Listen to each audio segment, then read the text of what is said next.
monarchy, for our stability and our continuity.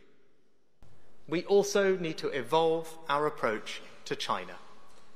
Now let's be clear, the so-called golden era is over, along with the naive idea that trade would automatically lead to social and political reform. But nor should we rely on simplistic Cold War rhetoric.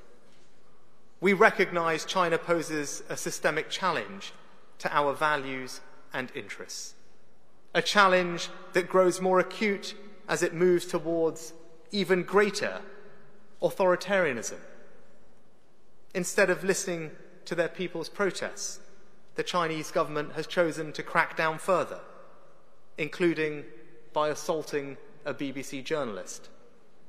And then, of course, the death of Her Majesty the Queen and the accession of his... In Kyiv, I just saw how Russia's focus is shifting from bruising encounters on the battlefield to brutalizing the civilian population.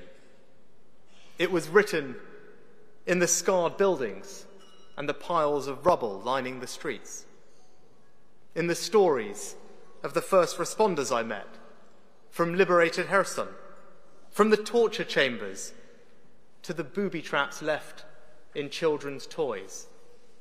As the world comes together to watch the World Cup, I saw how an explosive device had been hidden inside a child's football, seeking to make it a weapon of war.